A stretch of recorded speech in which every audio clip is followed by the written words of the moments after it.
TV ಕನ್ನಡಗೆ ಸ್ವಾಗತ. ನಾನು ಶಮಿ ಶೆಟ್ಟಿ. ಸಾಧಿಸಬೇಕು ಅನ್ನೋ ಛಲ, ಗುರಿ ಮುಟ್ಟಬೇಕು ಅನ್ನೋ ಹಠವಿದ್ದರೆ ಬಡತನ ಅನ್ನೋದು ಬರೀ ಒಂದು ನೆಪ ಮಾತ್ರ. ಇದಕ್ಕೆ ದೊಡ್ಡ ಉದಾಹರಣೆಯಾಗಿ ನಿಂತಿದ್ದಾರೆ ಬೆಳಗಾವಿಯ ಈ ಯುವಕ. ಹೌದು, ಕೇವಲ 60 ಕುಂಟೆ ಜಮೀನು ನಂಬಿಕೊಂಡು ಬದುಕುತ್ತಿದ್ದ ಬಡ ಕೃಷಿ ಕುಟುಂಬದ ಯುವಕನೊಬ್ಬ ಈಗ ಇಡೀ ಊರಿಗೆ ಮೊದಲ MBBS ಡಾಕ್ಟರ್ ಆಗಿ ಇತಿಹಾಸ ಸೃಷ್ಟಿಸಿದ್ದಾನೆ. ರೋಚಕ ಹಾಗೂ ಕಣ್ಣೀರು ತರಿಸುವ ಸ್ಫೂರ್ತಿದಾಯಕ ಕತೆ ಇದು. ಯಾರು ಈ ಯುವ ಸಾಧಕ ಎಂದರೆ ಬೆಳಗಾವಿ ಜಿಲ್ಲೆಯ ಚಿಕ್ಕೋಡಿ ತಾಲೂಕಿನ ಹಿರೇಕೋಡಿ ಗ್ರಾಮದ ಸುಶಾಂತ್ ಶೇಖರ್ ಬಾಳಿಕಾಯಿ ಎಂಬ ಯುವಕನೇ ಈ ಅದ್ಭುತ ಸಾಧನೆ ಮಾಡಿದ ಪ್ರತಿಭೆ. ತಂದೆ ತಾಯಿ ಇಬ್ಬರು ಸಾಮಾನ್ಯ ರೈತರು.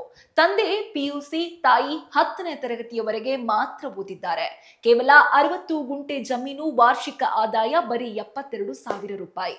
ಇಂತಹ ಕಡು ಬಡತನದಲ್ಲಿ ಬೆಳೆದ ಸುಶಾಂತ್ ಸದ್ಯ MBBS ಪದವಿ ಪೂರ್ಣಗೊಳಿಸುವ ಮೂಲಕ ಹಿರೇಕೋಡಿ ಗ್ರಾಮದ ಮೊದಲ ವೈದ್ಯ ಎಂಬ ಹೆಗ್ಗಳಿಕೆಗೆ ಪಾತ್ರರಾಗಿದ್ದಾರೆ. ಮೆಡಿಕಲ್ ಸೀಟ್ ಸಿಕ್ಕರೂ ಅಡ್ಡಿಯಾಗಿತ್ತು ಬಡತನ. ಹೌದು, ಬಾಲ್ಯದಿಂದಲೇ ಡಾಕ್ಟರ್ ಆಗುವ ಕನಸು ಕಂಡಿದ್ದ ಸುಶಾಂತ್ 2020ರ ನೀಟ್ ಪರೀಕ್ಷೆಯಲ್ಲಿ 720ಕ್ಕೆ ಬರೋಬ್ಬರಿ 552 ಅಂಕ ಪಡೆದು ಮೆಡಿಕಲ್ ಸೀಟ್ ಗಿಟ್ಟಿಸಿಕೊಂಡಿದ್ದರು. ಆದರೆ MBBS ಓದಲು ಕಾಲೇಜು ಶುಲ್ಕ, ಹಾಸ್ಟೆಲ್ ಸೇರಿ ವರ್ಷಕ್ಕೆ 1.40 ಲಕ್ಷದಿಂದ 1.50 ಲಕ್ಷ ಬೇಕಿತ್ತು. ದಿನದ ಕೂಲಿಗೆ ಕಷ್ಟಪಡುತ್ತಿದ್ದ ಈ ಕುಟುಂಬಕ್ಕೆ ಇಷ್ಟು ದೊಡ್ಡ ಮೊತ್ತ ಭರಿಸುವುದು ಅಸಾಧ್ಯವಾಗಿತ್ತು. ಹಾಗಾದರೆ ಈತ ಡಾಕ್ಟರ್ ಆಗಿದ್ದು ಹೇಗೆ? ಇಲ್ಲಿದೆ ಅಸಲಿ ಟ್ವಿಸ್ಟ್. ಸುಶಾಂತ್ ಅವರ ಕನಸು ಕಮರಿ ಹೋಗಬಾರದು ಎಂದು ಇಡೀ ಊರೇ ಅವರಿಗೆ ಹೆಗಲು ಕೊಟ್ಟಿತು.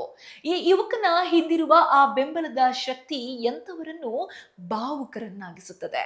ಗ್ರಾಮಸ್ಥರು ಮೊದಲು ಸಾಥ್ ನೀಡ್ತಾರೆ. ಮೊದಲ ವರ್ಷದ ಶುಲ್ಕಕ್ಕಾಗಿ ಗ್ರಾಮಸ್ಥರೇ ಅಲ್ಪ ಹಣ ಹೊಂದಿಸಿ ಸಹಾಯ ಮಾಡ್ತಾರೆ.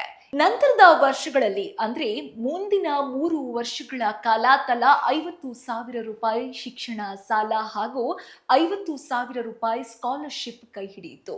ನಂತರ ಉಳಿದ ವೆಚ್ಚವನ್ನ ಸುಶಾಂತ್ ಅವರ ಸೋದರ ಮಾವ ಭರತೇಶ್ ಪಾಟೀಲ ಅವರು ಭರಿಸಿದರೆ, ಉದ್ಯೋಗದಲ್ಲಿರುವ ಅಕ್ಕ ಕೂಡ ತನ್ನ ತಮ್ಮನ ಓದಿಗಾಗಿ ಆರ್ಥಿಕ ನೆರವು ನೀಡಿ ಬೆನ್ನೆಲುಬಾಗಿ ನಿಂತರು. ಕುಟುಂಬದವರ ತ್ಯಾಗ ಹಾಗೂ ತನ್ನ ಕಠಿಣ ಪರಿಶ್ರಮದಿಂದ ಊರಿನ ಮೊದಲ ಡಾಕ್ಟರ್ ಆಗಿ ಹೊರಹೊಮ್ಮಿರುವ ಸುಶಾಂತ್ ಅವರ ಕನಸು ಇಲ್ಲಿಗೆ ನಿಂತಿಲ್ಲ. ಮುಂದೆ MD ಓದಿ ಉನ್ನತ ತಜ್ಞ ವೈದ್ಯರಾಗಿ ಸಮಾಜ ಸೇವೆ ಮಾಡುವ ಗುರಿ ಹೊಂದಿದ್ದಾರೆ. ಸಾಮಾನ್ಯ ಕೃಷಿ ಕುಟುಂಬ ಎಂದಿಗೂ ಸಾಧನೆಗೆ ಅಡ್ಡಿಯಲ್ಲ ಎಂಬುದನ್ನ ಈ ಯುವಕ ಸಾಬೀತುಪಡಿಸಿದ್ದಾರೆ. ಸದ್ಯ ಡಾಕ್ಟರ್ ಸುಶಾಂತ್ ಅವರಿಗೆ ಗ್ರಾಮಸ್ಥರು, ಗಣ್ಯರು ಹಾಗೂ ಬಂಧುಗಳಿಂದ ಅಭಿನಂದನೆಗಳ ಮಹಾಪೂರವೇ ಹರಿದು ಬರುತ್ತಿದೆ. ನಿಮ್ಮ ಮನೆಯವರು ಆಸ್ತಿ ಮಾಡಿದಾರಾ ಇಲ್ವಾ? ಅಪ್ಪ ಅಮ್ಮ ಎಷ್ಟು ದುಡ್ಡು ಬ್ಯಾಂಕ್ ಬ್ಯಾಲೆನ್ಸ್ ಇಟ್ಟಿದ್ದಾರೆ ಅನ್ನೋದನ್ನ ನೋಡೋದರ ಬದಲಿಗೆ ನಿಮ್ಮೊಳಗಿನ ಟ್ಯಾಲೆಂಟ್ ಅನ್ನ ಬೆಳೆಸೋದಕ್ಕೆ ಏನು ಮಾಡಬೇಕು, ಎಷ್ಟು ಶ್ರಮ ಹಾಕಬೇಕು ಅನ್ನೋದರ ಕಡೆ ನೀವು ಗಮನ ಹರಿಸಿ. ನಿಮ್ಮೆಲ್ಲರ ಮಧ್ಯೆ ಒಬ್ಬ ಡಾಕ್ಟರ್, ಒಬ್ಬ ಲಾಯರ್, ಒಬ್ಬ IAS ಆಫೀಸರ್, ಯಾವುದೇ ದೊಡ್ಡ ದೊಡ್ಡ ಉನ್ನತ ಹಂತದ ಅಧಿಕಾರಿಗಳಿಗೂ ಕೂಡ ನಿಮ್ಮ ಟ್ಯಾಲೆಂಟ್ ಕಡಿಮೆ ಇಲ್ಲ. ನೀವು ಆ ಕಡೆ ಗಮನ ಹರಿಸಿ, ನಿಮ್ಮಲ್ಲೂ ಉತ್ತಮವಾದ ಒಂದು ದೊಡ್ಡ ಮಟ್ಟದ ಅಧಿಕಾರಿ ಹೊರಹೊಮ್ಮಲಿ. ಇದು ಈ ಹೊತ್ತಿನ ಅಪ್ಡೇಟ್ಸ್. ಇನ್ನಷ್ಟು ಸುದ್ದಿಗಳಿಗಾಗಿ ನೋಡ್ತಾ ಇರಿ ಸುಮನ್ ಟಿವಿ ಕನ್ನಡ.